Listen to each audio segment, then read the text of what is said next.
Hola, comment tu vas? J'espère que tu vas bien. Re-bienvenue sur cette chaîne. Alors dans la vidéo d'aujourd'hui, je vais faire un concept nouveau et un peu différent. Je vais vous dire comment j'ai pris cette photo. En fait, il y a quelqu'un qui m'a demandé en DM comment j'avais pris cette photo, comment j'avais fait mon setup d'éclairage, etc. Et je trouvais ça intéressant de partager la réponse en détail avec vous. Et si c'est un concept qui vous plaît, pourquoi pas de le refaire à l'avenir avec d'autres photos qui vous intéressent. Si vous voulez me demander une photo en particulier. Donc je vais vous détailler comment j'ai pris cette photo, le setup d'éclairage, pourquoi je l'ai choisi. Je vais vous montrer un petit peu d'autres photos de cette collection parce qu'on voit un petit peu mieux l'éclairage sur d'autres photos. Donc cette photo, elle a été prise pour un shoot pour une marque de bijoux avec laquelle je travaille régulièrement. J'aime beaucoup cette marque parce que j'aime beaucoup les personnes avec qui je travaille qui sont vraiment adorables et surtout j'aime beaucoup leurs produits.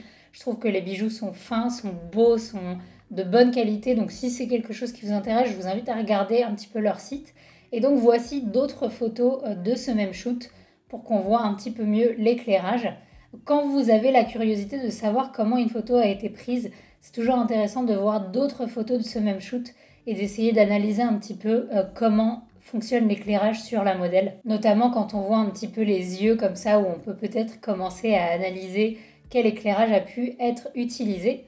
Donc je me remets sur cette photo et on va analyser et détailler un petit peu comment m'est venue l'idée de l'éclairage et qu'est-ce que j'ai fait. Premièrement, il faut demander au client de vous envoyer un brief avec un mood board. Si ce n'est pas le cas, s'ils n'ont pas d'idée de ce qu'ils veulent, c'est à vous de proposer quelque chose. Mais là, moi, mon client avait une idée précise de ce qu'il voulait, donc je leur ai demandé de m'envoyer un petit mood board. Le voici, donc c'est ce mood board. Donc il n'y avait que 4 images. Ensuite, je leur ai partagé un tableau Pinterest. C'est ce que j'aime faire pour avoir plus d'infos, en fait. Mais donc, le mood board de base, c'était ça. Donc, je vois que le fond est blanc, qu'il voulait quelque chose de lumineux au niveau de la lumière, de très doux, parce que le look était peut-être un petit peu plus dur, avec du noir, etc. Et le thème, c'était femme libre et dynamique. Donc là, j'ai un petit peu l'idée de ce que mon client demande. Pour être sûr d'avoir une idée précise, ce que je fais, c'est que je partage toujours un tableau Pinterest. Et une fois que j'ai partagé le tableau Pinterest, le client et moi, on commence à rajouter des images. S'il y a des images qui ne nous conviennent pas, on les retire et on se briefe au fur et à mesure comme ça. Et donc notamment des images qu'ils avaient beaucoup aimées, c'était celle-ci ou encore celle-ci. Donc ce que je comprends, moi, quand mon client me montre ça, parce que c'est des éclairages assez différents, mais ce que je comprends, c'est que mon client va vouloir une lumière relativement douce, que le focus soit vraiment sur le bijou, des vêtements noirs et un fond relativement clair. Donc là, le fond est gris, mais je pense que c'est un fond blanc qui n'est pas éclairé directement. Sur la photo d'avant, c'est un fond blanc. Donc là, j'ai des infos importantes pour réaliser mon shoot. Alors, quel setup d'éclairage j'ai choisi pour ce shoot suite aux directives de mon client? Donc là, je me suis mise sur Lighting Diagram. Si vous ne connaissez pas, c'est un site sur lequel on peut faire un diagramme d'éclairage.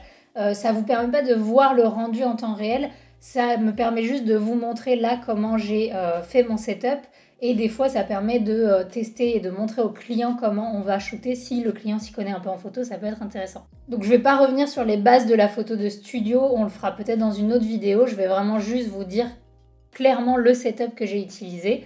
Donc, la première chose, c'était de faire la key light et la fill light. Donc, la lumière principale et la lumière secondaire. La lumière principale, c'est celle qui va éclairer. La lumière secondaire, c'est celle qui va balancer, on va dire. Comme première source de lumière, donc la source de lumière principale, ce que j'ai choisi, c'est une octobox. Donc j'ai choisi une octobox qui ressemble à celle-ci. On va la mettre juste derrière. Et je l'ai placée à 2 mètres de mon modèle et environ à 2 mètres de hauteur. Donc voilà où j'ai placé à peu près l'octobox. C'était une octobox de 150 cm. Donc une octobox de 150 cm placée à 2 mètres de mon modèle et à 2 mètres de hauteur environ. La première source de lumière, c'est l'octobox parce que je voulais du coup une lumière diffuse et qui éclaire toute la scène, tout le modèle de manière uniforme. Et ensuite, parce que je trouvais que l'octobox était peut-être un peu insuffisante pour avoir du dynamisme et je voulais quand même un petit peu de contraste comme on voit ici sur la mâchoire de la modèle et je voulais quelques points de lumière un petit peu forts. J'ai rajouté un beauty dish ou un bol beauté, on appelle ça comme vous voulez, moi je dis beauty dish, juste devant l'octobox. Hop, j'en ai pris un seul.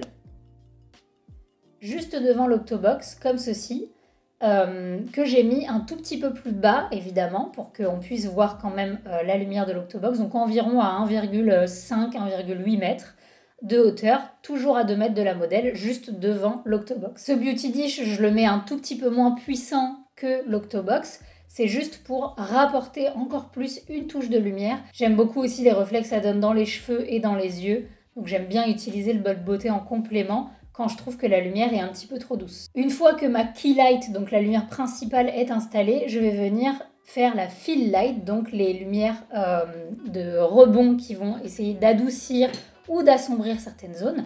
Et pour ça, j'ai utilisé des panneaux. Et ces 2 panneaux blancs, je les ai mis vraiment juste sur les côtés de la modèle parce que au moment où j'avais installé ma lumière, il y avait des ombres qui étaient un petit peu trop prononcées sur les côtés. Et donc, la boucle d'oreille pouvait de temps en temps, ou le coin des cheveux, être pas assez éclairé à mon goût. Donc, j'ai tout simplement utilisé ces panneaux blancs pour refléter la lumière des 2 côtés. Alors, je sais pas si c'est les mieux ceux que j'ai choisis là sur l'appli, mais c'est juste pour vous montrer un petit peu comment je les ai mis. Et enfin, le dernier accessoire que j'ai utilisé, c'est un petit réflecteur que j'ai mis en bas du visage de la modèle. Donc, j'ai mis un petit réflecteur en dessous de la modèle. En fait, c'était vraiment limite sur la table de pose. Donc la modèle était assise et elle avait une petite table pour parfois poser ses coudes, etc. Je trouve que ça aide quand on fait de la photo de beauté, de la photo de bijoux pour pouvoir poser. Et en fait, le réflecteur était vraiment posé sur la table parce que je trouvais que l'ombre au niveau de la mâchoire était encore un petit peu trop prononcée. Donc j'ai rattrapé un petit peu avec ça.